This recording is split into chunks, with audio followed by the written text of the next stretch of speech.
Hello and welcome to podcast 26 of season 2 from Those Movie Guys. As usual, it's myself, Ryan, and joining me this week is Stephen Carty of the film and TV review website Flix Capacitor. Good evening and welcome, sir. Hello, welcome. No Clarky this week, but we do have a bit of a special podcast, seeing as we've got one of the year's biggest releases. As you've probably guessed by the theme, James Bond is back. To mark 50 years of Movieland's favourite secret agent, Daniel Craig dons his tux once again for Skyfall. Given the mess that his last outing, Quantum of Solace, was, coupled with the landmark year for the franchise, the pressure is really on here. Does it deliver? Stay tuned to find out. After we review the film, we're going to look at some of the questions for the franchise going forward and Daniel Craig's place in the Bond hierarchy. Then Stephen and I will finish with a Bond versus Scaramanga style showdown, an attempt to run down the top 5 Bond movies of all time. I find it quite difficult. This is a really important top 5, perhaps the most important one we've done on the podcast, so I had to make sure I got this right. How did you get on? Oh, it was tough. It was really tough. I've been changing it all day. I've still only got 4 stick-ons. I'm just going to wait and go with the moment, I think. Is it like picking your favourite children, that kind of thing? Oh, I mean... You're a self-confessed Bond nut, aren't you? Yeah, I'm a massive Bond fan, so for me it was really difficult. I feel there's one Bond in particular that I've really shortchanged. I feel bad for him, but... Well, don't worry, you can explain yourself later on. Right then, let's get the show on the road with our Skyfall review.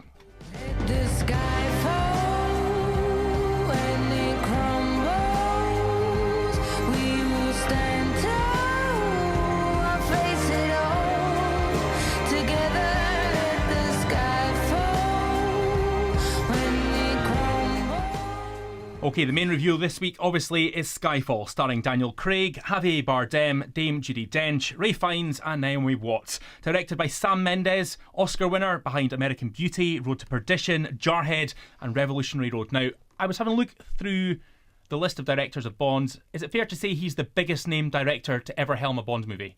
Yeah, definitely. I mean, when he was first announced, I was really over the moon. I love his work. And I think what you'll find if you look back over the Bond movies, I mean, it's not as if they've had rubbish directors, but they're usually kind of workman-like directors that I think Bond movies tend to be producer-led, and what you can imagine being on set is the director just kind of being nudged in this direction and that direction. But Sam Mendes is almost a visionary. I think you can call him a visionary.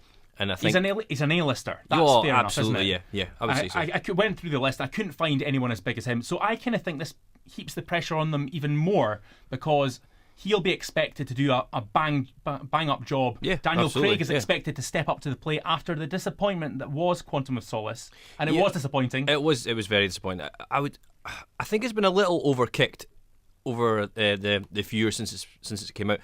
I wouldn't say it was awful. I would say it was a missed opportunity more than anything else. It had a great big opportunity to follow Casino Royale. Good plot that it could have been, but yeah, it was a big letdown. Right, so the plot for Skyfall: MI6 secret agent James Bond is pressed back into duty after a list of all the embedded secret agents is stolen by the mysterious Silva. He must hunt him down and retrieve the list, but it's not that easy as Bond struggles to deal with injuries, getting old and a frayed relationship with his boss M. Here's a taste of the trailer for you. What do you say about a man like that? 3 months ago, you lost the drive containing the identity of every agent embedded in terrorist organizations across the globe. 007 reporting for duty. Where the hell have you been? Enjoying death. I only have one question. Why not stay dead? There's no shame in saying you've lost a step.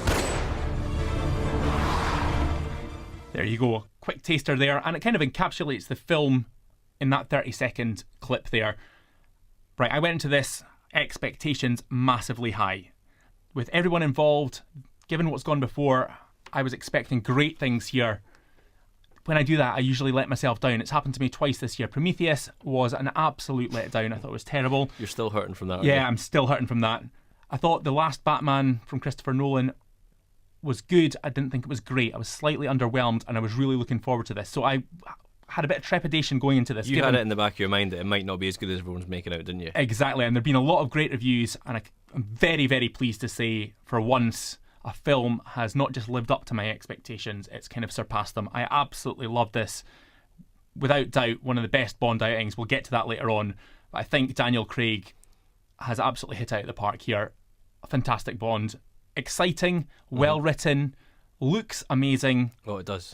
There's so many potential screensavers in it. If you go, it's a work of art. Yeah, it's just beautifully put together. Some great performances, and it ticked all the Bond boxes for the Bond fans.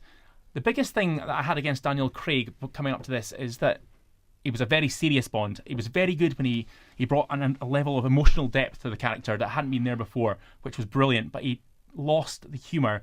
And to me, the humour is an important part of the Bond franchise. Yeah. They've got it back here, but it doesn't feel forced. It feels natural. Did you not feel once or twice he looked a bit uncomfortable with them? Just once or twice. Oh, I thought there was a few know. lines where, not that he looked completely uncomfortable, there was just once or twice you could tell that I think if he'd had his way, he wouldn't have delivered the one-liner. Do you know what I mean by that? I think he was maybe playing up to it. I don't know, because I enjoyed the film He's so certainly much. stronger at the internal stuff. I Yes. think we can both agree. When he's doing the kind of haunted, torn stuff, that's where Craig excels. Eye acting, basically. He acts with his eyes a lot. Give us your thoughts then. You were obviously in the same boat as I am. It's marvellous from start to finish. I mean, I have to say, I'm not really a big action lover in films. I tend to drift off during action films. I thought Quantum of Solace's biggest disappointment was his action. I thought all the action scenes were boring. And the thing with Bond is, you know Bond's not going to die, right? You know that. You go into a Bond movie knowing he's not going to die. But somehow, there was a sense of danger in these ones at the start. It opens with a fantastic chase. If someone had said to me, it's going to open with this really long chase sequence which involves shooting, guns, a train, a digger on a train, I would have said, ludicrous, sounds boring. But it was thrilling. It really was thrilling. And the fact that Craig was on top of that train, it really is him. I think that speaks volumes about him. Do you know what really struck me about it as well was the plot? It was a real classic Bond plot. Well, I never knew where it was going. You could take that plot and you could give that to Sean Connery. You could give that to Roger Moore. Yeah, that's a good point. You could give it to Pierce Brosnan. It would work for them all, and it was really, really tightly written as well. I sometimes find with Bonds, the plot can drift off ever so slightly to get in a product placement or to get a gadget in.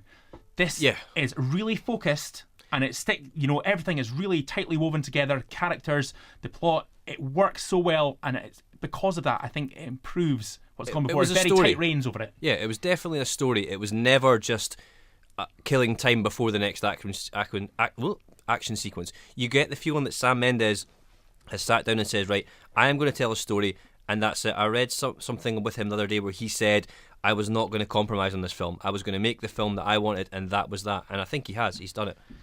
You've got to give him major kudos, though, because he does his own thing. He puts his own stamp on it, but he clearly gets the ethos and the history of the Bond franchise. Yeah. And he has all these wonderful nods of nostalgia back to past They were good nods, Bonds. though. They were done well. It wasn't shoehorned in there for the sake of being Die there. Another Day style. Yeah, it was brilliant. I laughed out loud. There's actually a moment, and I don't want... My advice to you would be go in and see it with as little knowledge as possible. If you're a Bond fan, you'll get these moments that...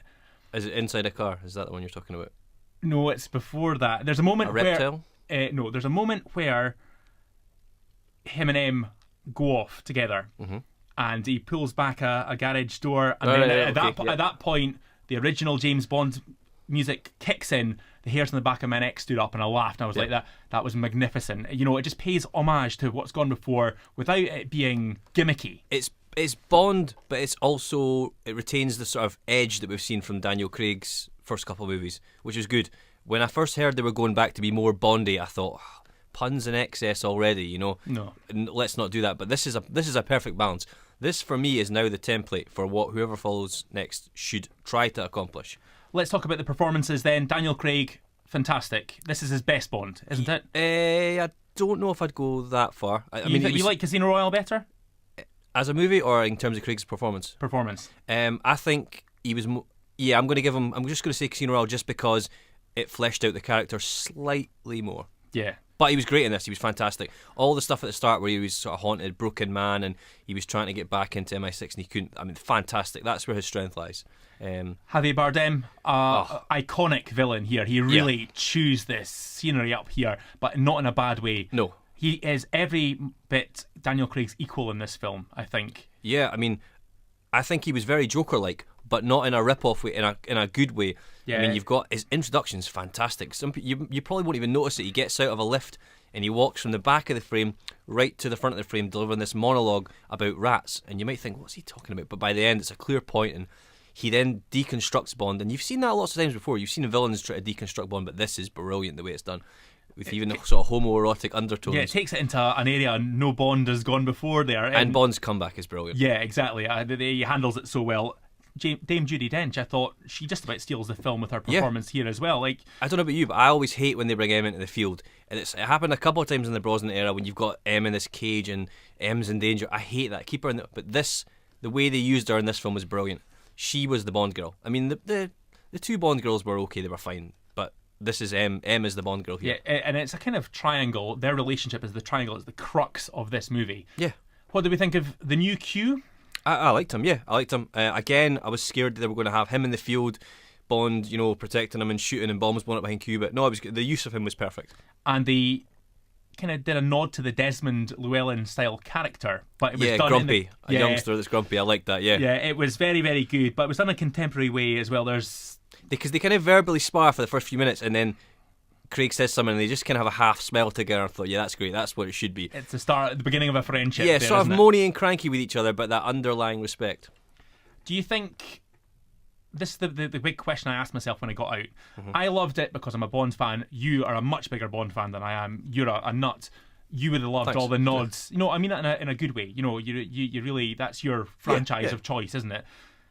If you were not a Bond fan, do you think you would enjoy it as much? Would you get the nostalgic nods to the past? Would they work for you? Do you Maybe think? not, but they don't need to. It's not as if someone that's not familiar with Bond will watch these nods and think, what does that mean?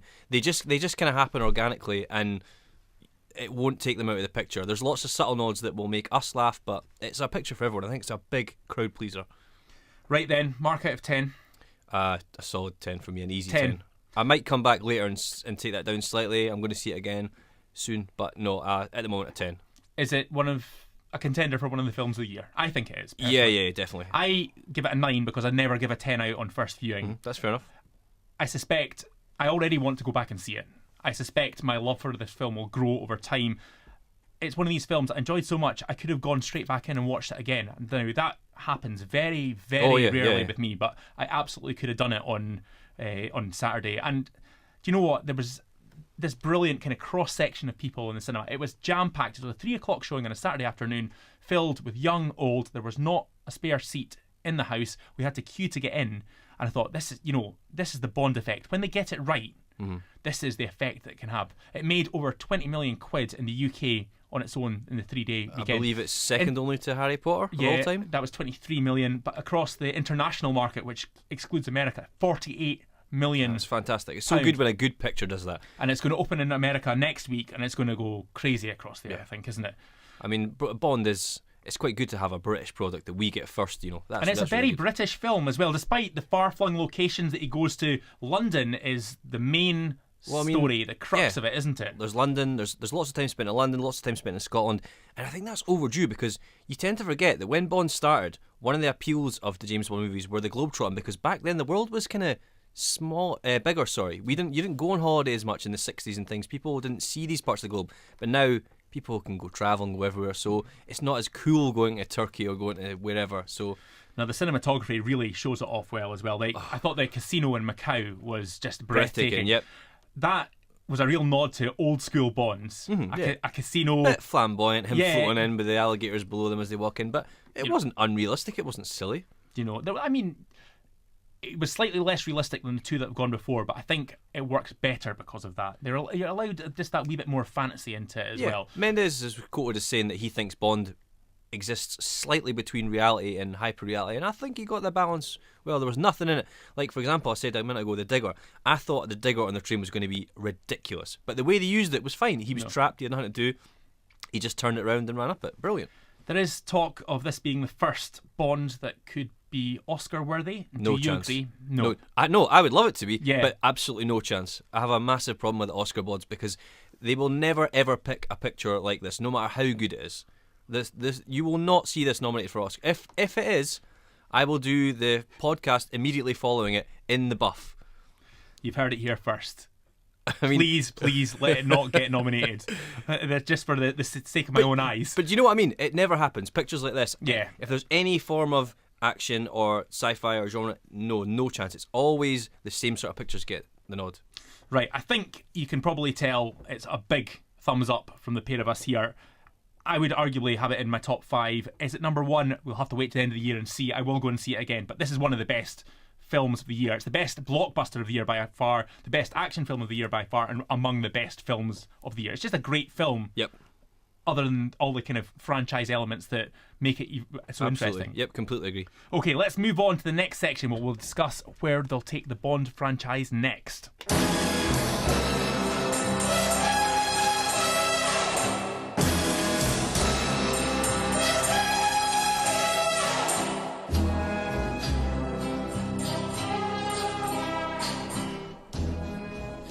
That's fantastic music. I love That is my favourite Oh, Bond so theme of good. all time. Yeah, so good. Some would argue Live and Let Die. That, to me, Shirley Bassey It's just- doing her thing, it's just magnificent. It gets the hairs on the back of the neck standing up, doesn't it? I used to have that as my ringtone. I'm going to put it back again. That's great. Okay, so I kind of came up with 3 questions that I had when I left the cinema, and I thought the pair of us would kind of break it down and keep it Bondy for the whole podcast. First up, I thought there was such a bit of pressure on Sam Mendes to come in and direct this and kind of live up to his reputation. Do you think he signs up for more Bonds, or do you think he can't top this now? Well, I read today that he says he doesn't think he will. I read that he said he'd put everything that he thought of. He had all these ideas going into it. He says he put them all into the picture, which he did. And he says he doesn't know if he's got anything left to give. Now, I can see where he's going with that. But that's slightly tragic news because I think I'd love him to come back. I know he gets often credited with American Beauty, which is great, but his other pictures are fantastic too. Road to Perdition is one of my favourite movies. I watched Revolutionary Road recently. Great.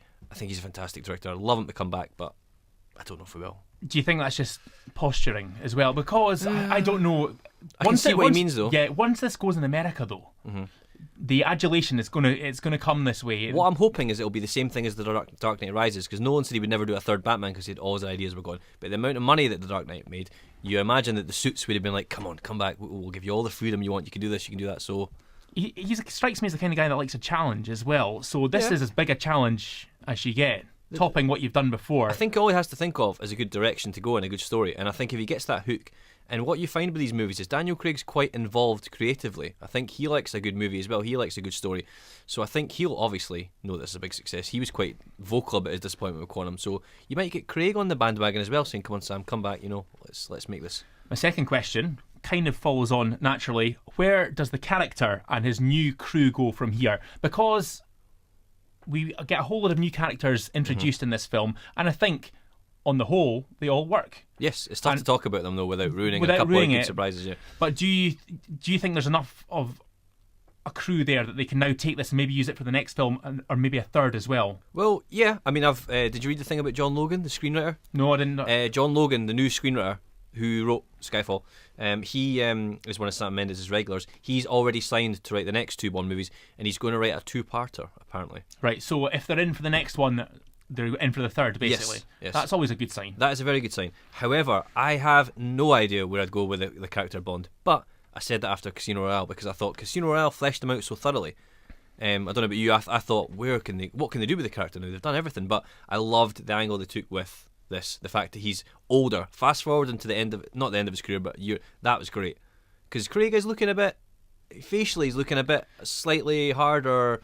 There's never been a young Bond though, has there? Really? No, I suppose you're right. Yeah, they've all been kind of mid-30s. But what I mean is, there's quite a difference between him now and Casino Royale. If you look at the facial pictures, it does look as though he's weathered. So it was a great decision to move him further on his career, and to have him sort of unsure of himself. We'd never seen that before. Moore would have tossed that off within 5 minutes and been fine again. No, I thought that was a really interesting wrinkle of the plots there when you were seeing he was really struggling to get himself back into fitness and get himself able to go back in the field again. It was a really interesting wrinkle. And let's contrast 2 moments. You know the bit when he jumps on an elevator and he's hanging on the bottom of an elevator? This isn't a spoiler here. He's hanging by the bottom of an elevator and he looks uncomfortable, and he kind of loses grip for a minute. Now, contrast that with GoldenEye, which I like. GoldenEye's quite a good Bond movie. I like GoldenEye with Brosnan. He is absolutely knackered by the end of 2 hours of action, and he leaps onto a helicopter quite easily and just hangs there. Right, that brings us nicely on to the third and final question I had. Daniel Craig, in the pantheon of Bonds, now that he has submitted a great entry into the franchise, where does he stand among the Bonds? For me? Yes. I mean, I would say he's done 2 great entries now. I think he's 2 out of 3. Do we consider him the best Bond now? I would say so, yeah. But he's had the best material, let's be fair. He has had the best material. So, and he's also not the first to do what he's done with the character. Timothy Dalton attempted this, and audiences weren't ready for it. Yeah. Because he came right after Moore, so audiences were obviously used to, a far too old man seducing women that were about 40 years too young for him and karate chopping people in the neck. And then yucking it up with all the one-liners and all that as well. So it's not as if Craig's the first to do it, but he is just, for me, Connery's great. I love Moore. Dalton's a fantastic actor, but for me, Craig, just... I think we have to consider him the best Bond now as well, because he's just brought an extra depth to the character. Yeah. For me, he had to do another good one. Casino Royale, excellent. Quantum of Solace, whilst he was decent in it, the story... He was on the edge before this one, yeah. Yeah, you could not consider him the best Bond without a majority of his films. Because Connery's got two greats. Connery's got... we'll get there, yeah. Connery's got two greats, but he's iconic as well. Yeah, he was the first. He's iconic. He's the one you always think of. He's always going to be the yardstick, isn't he? But yeah, I think that's fair to say. Whether Daniel Craig has submitted the best film, that's a different matter. But I think as the Bond character goes, he's delivered the best. I think if Quantum had been at least good or very good, you could have said, right, okay, that's 3 very good Bonds he's got. But at the moment, he's got 2 and a disappointer. So, and he's got a couple. He signed up for another 2 or 3, hasn't he? Well, I thought he had, but he's not. Apparently, he's not. He said He said I want to do 2 more. Barbara Broccoli said yesterday. He said he wants to do at least 2 more. Yeah. She corrected a journal, so it's not on paper. There's nothing confirmed, but that's what they're both saying. So if they're both happy for it, then he's obviously everyone wants him back. I don't think there's anyone that doesn't. I would be very interested to hear Sean Connery's taken it all, because I think Roger Moore's come out in interviews and said he's fantastic, and he think he is perhaps the best. That's Bond. why you love Roger. He's so honest, and so what he said the other day. I was known for bedding young girls, drinking champagne offset, and having poofy woofy hair. Yeah, but Daniel looks like a killer. I mean, great. Yeah, no, he's very honest about that. Yeah. Do you know there's something about Roger Moore's Bonds which we'll touch in the next section. I get very annoyed when people have a go at him. It's so unfair, because if you look at Connery's last couple, were exactly the same. Ridiculous lines. He was out of shape. He had an obvious stuntman. It was, he did exactly what Roger did, but he did it first. And Roger Moore was the Bond that I kind of grew up with as well. Yeah. They were the Bonds. I get quite defensive when people slate Moore as awful. He has had a lot of awful Bond movies, but he's fun. Right, okay, so we're putting Daniel Craig at the top of the Bond actors, but where does he land when we come down to the top 5 Bond films? Well, we'll see. It's time. I'm feeling the pressure here. We're going on record here. You're going first. No, you're the guest. I'm the host. Okay, let's do some top 5s.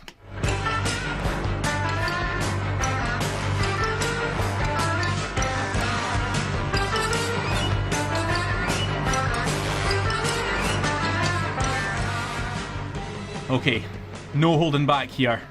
We're going to do the top 5 Bond films in our eyes. Only. In our eyes only. Very good. I spent a lot of time in this last night, and I'm still... Yeah, I'm still struggling with the 5th. One place. It's what I put first and second here. That's the biggest quandary for me. Okay, the quandary of Solons. Did you go with what you consider the best 5? Your favourite 5? Well, I think my favourite 5 are the best 5. You see? Right, okay. Cop out. Yeah, no, I think I can probably back myself up there. But first of all, let's get the ball rolling with number 5, Mr. Stephen Carty. You're on the record. Right, okay, I'm going to go with The Spy Who Loved Me at number 5.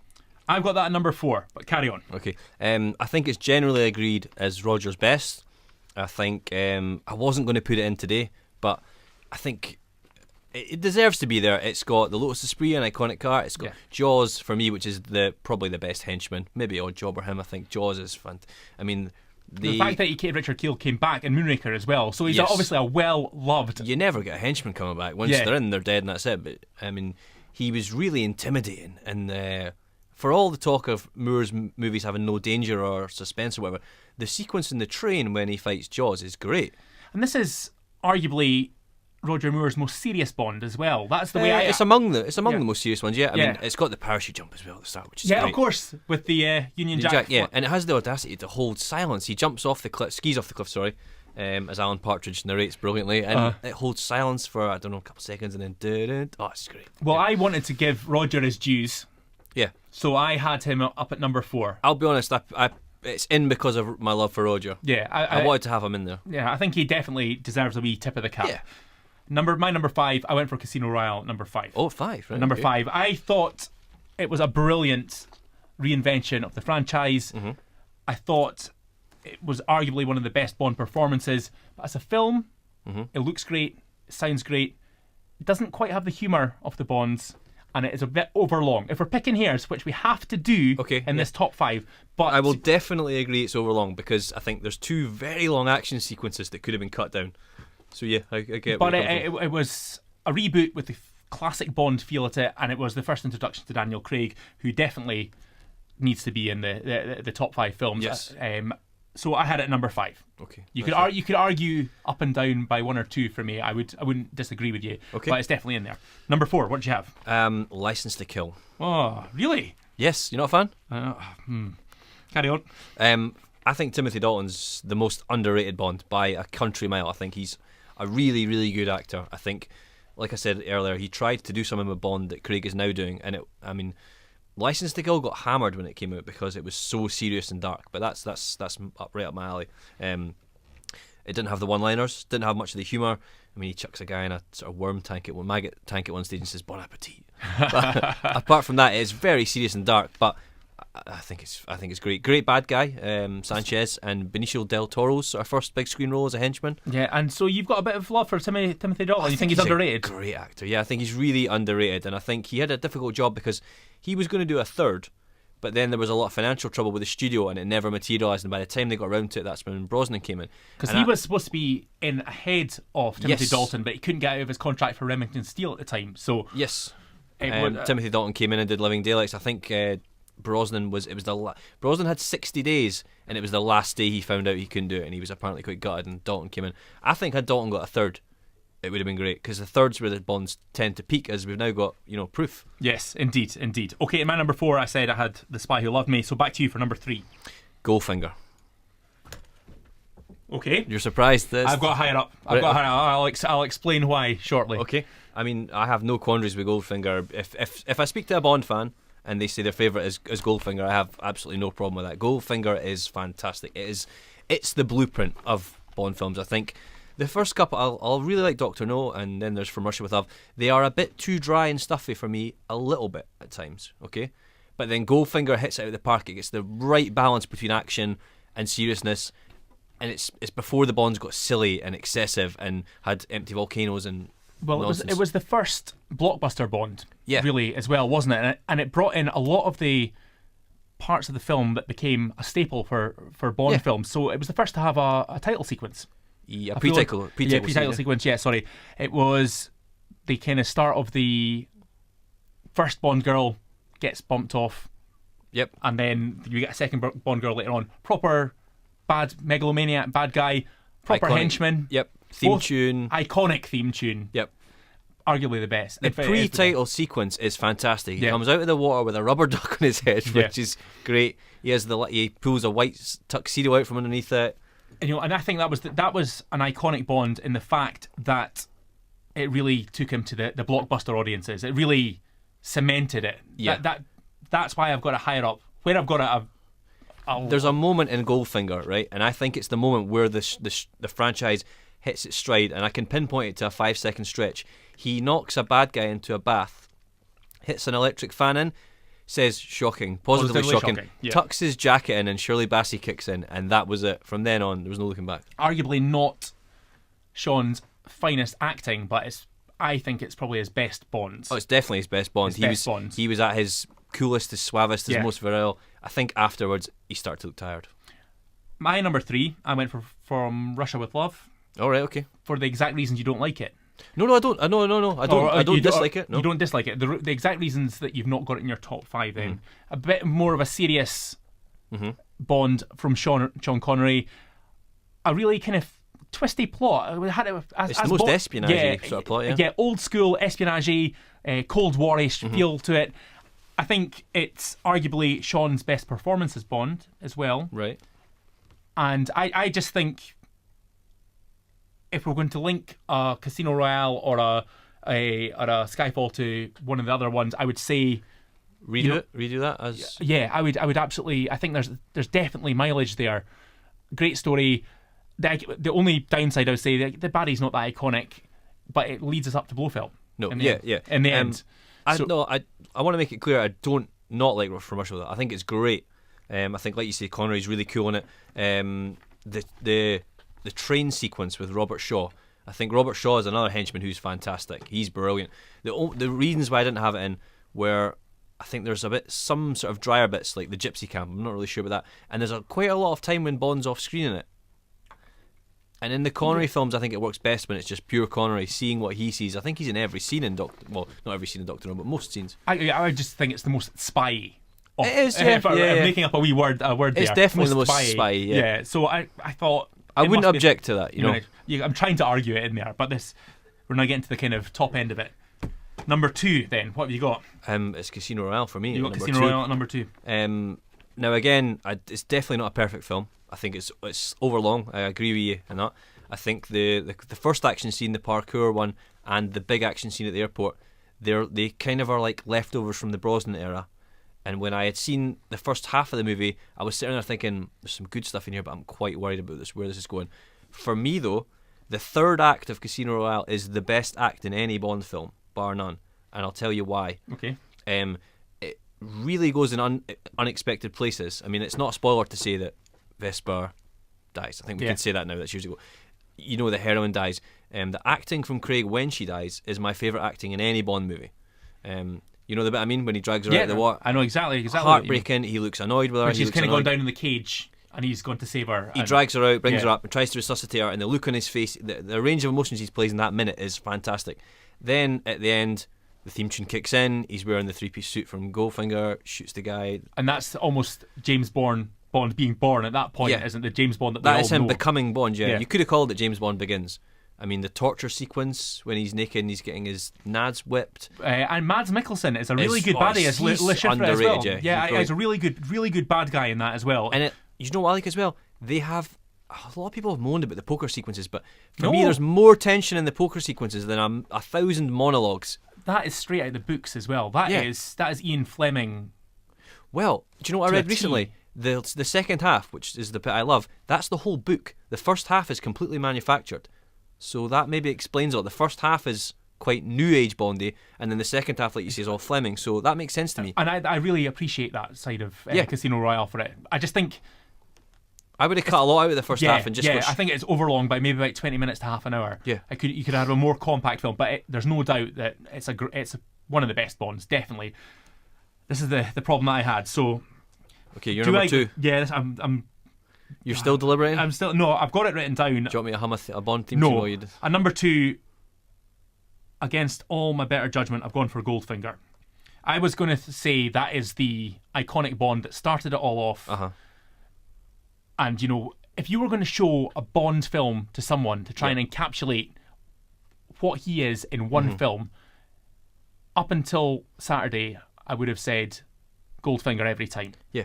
I mean, I've had not arguments with people, but people have said it's a good franchise, but there's no 5-star movies in the Bond franchise. And I would say, yes, there is. Goldfinger is a 5-star action movie for me, without a shadow of a doubt. It's dated a wee bit, but it's still got the ethos of Bond absolutely correct, and it's got every element that people love about Bond in it, and it does it well as Everything just falls into place, really. It's in a way, it's been problematic for the series ever since because they've tried to copy it and redo it so many times. I don't know if you know this, but Diamonds Are Forever, that came after On Her Majesty's Secret Service, right? Which was not really that successful because Connery was out. It was a bit more serious. Audiences didn't take to it at the time. And then they thought, right, the producers scrambled, they panicked. They brought Connery back, overweight, too old. And if you watch it, it's really like they're trying to remake Goldfinger, but it doesn't work. Originally, the bad guy was supposed to be Diamond Finger, Goldfinger's twin brother. And they were going to bring Gert Frobe back, the same actor, and he was going to bring his twin brother. That's how desperate they were to re-emulate. I'm pretty glad they didn't do that. That would have been awful. Yeah. Diamond Finger. That's Bond jumping the shark massively at that point. Yeah. So I guess we're going to agree to number 1 then, are we? Is Skyfall the best Octopussy? One? No, Skyfall, yeah. For me, definitely, yeah. I never thought I would say that, but yeah. I feel bad about kind of tossing away the 50 years that have gone before to say it's taken us 50 years to get the best Bond yet. It sounds so cheap and modern and hipster and blockbustery to say that this new Bond is the best, but for me it is. It's got everything you want. It's got, I mean, if you look at Goldfinger, right? Goldfinger is a 5-star movie, but there's nothing in Goldfinger that's moving or emotional, and it doesn't really get under Bond's skin. That's an action movie, but this has got that as well as the action. It's got all the boxes that we talked about. The humour is back. It's got the nods to the past, so you know it's kind of acknowledging where it came from, but it's now got the added depth of Daniel Craig's acting, Sam Mendes's direction. The story is so tightly but well written. It's got an iconic bad guy. We're not going to do the top 5 Bond baddies. That's another podcast. Top 5 for later on. But you'd have to consider Javier Bardem in there now. Is that good? Definitely. Yeah, Judi Dench. Wonderful. She's made that role her own. And it doesn't make sense because she shouldn't have been in Casino Royale when you think about it. Yeah. So they're going to reboot it. But she was that effective and that popular, I didn't really mind that she was coming back, even though it was a continuity nightmare. I know, for all that Clarky and I have gone on in the past about sequels and retreads and reboots never being better than the original, I feel like a bit of a sellout saying that this is the best Bond I've seen. But I've never got so much enjoyment out of a Bond film as I did on that Saturday afternoon. There was no downtime in it. No. Like I said a minute ago, right? Casino Royale, for me, the last third is the best stretch of any Bond film for me. But this is a more consistent film from start to finish. There's no downtime. There was never any time I was looking at my watch. There was never any time I was thinking, oh, it's going to lose it here. But it's actually a testament to how good the film was. I spent most of it thinking, this is so good, I really hope it doesn't muck it up any minute. I kept waiting for it to go wrong and thinking, oh, this is good. Right, don't muck it up. Right, this is still good, don't muck it up.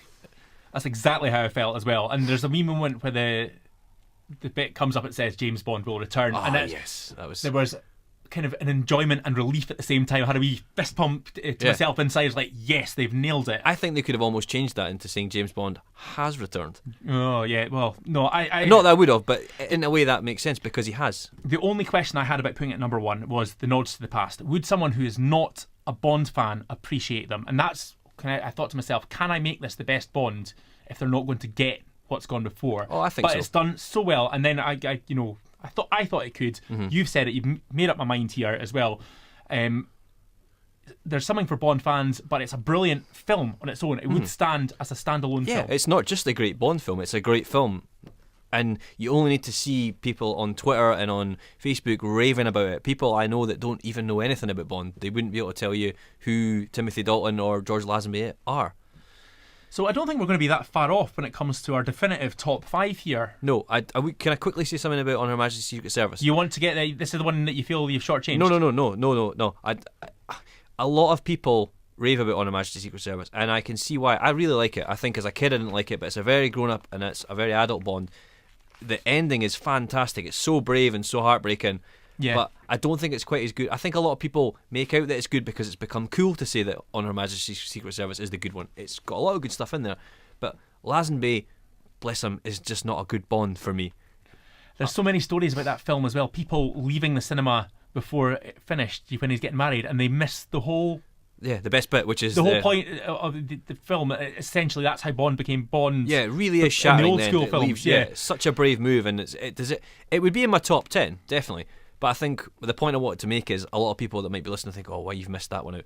It's there for me. It's there or thereabouts. Okay. And Living Daylights as well was closely missed out for me. Is that the one you were talking about earlier, and you felt you shortchanged it? I was going to have that as 5, but just talking about Roger a couple of minutes earlier got me a bit misty-eyed. And yeah, I think you've got to tip a cap to him.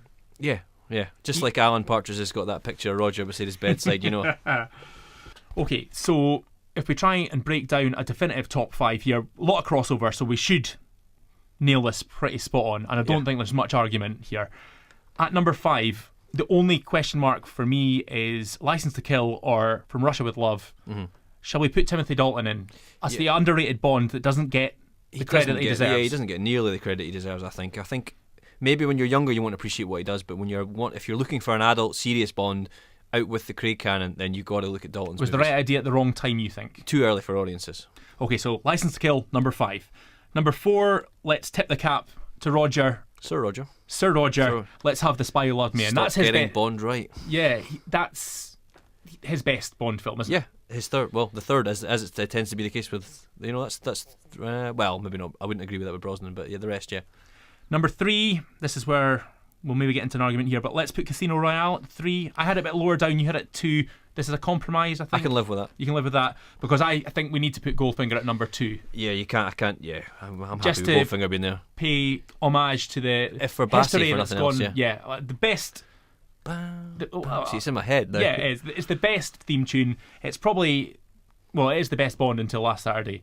And I think, Skyfall is number 1. And I will defend it against anyone. I think it's going to hold up over time as well. That's the key to me. But you're not alone in saying that, though. There's so many people have been saying it's the best Bond ever. So it's, yeah. Well, we've already argued and said that Daniel Craig is the best Bond. So the best Bond's best film is probably the best He's Bond. now got 2 great Bonds under his cap. So that's as many as anyone else. Connery's got 2 great Bonds.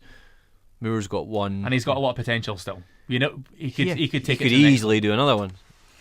On that note, that about wraps it up for this week. We crown Daniel Craig and Skyfall the greatest Bond and the greatest Bond movie of all time.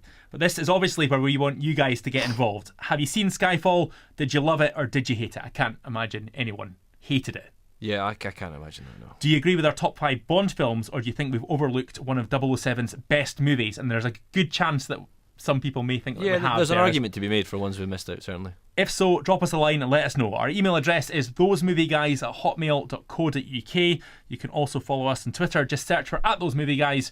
That's where we give quick reviews, discuss the latest movie news, and just have a general film banter. If you tweet us, we do get back to you, and especially with a topic like Bond, I'm looking forward to getting a bit of debate here. We've kind of put it on the line here, haven't we? We've gone on record. Yep. This is it. So there's plenty of debate to be had. Right, I think next week we're going to do Rust and Bone, which is a French film starring Marianne Cotillard. Got a lot of buzz at Cannes this year. You've seen it already? I have. Still recovering. Still recovering. So we'll have to do a suitably art house themed top 5 for that. I can't think of anything off the top of my head. Can you? Top 5 movies with whales? With whales. We'll tweet something nearer the time when we come up with a good idea. I think it's just a wee bit too far ahead to think of yet. Hopefully, maybe something will come up when I watch the film as well. You've seen it already. Keep your mouth shut. We'll do it next Monday. But that's us for now. That's us for Bond. Yep. We're on the line. We look forward to hearing you. The podcast will return. The podcast will return in 7 days' time. I hope you enjoyed our Skyfall special. Thank you for listening.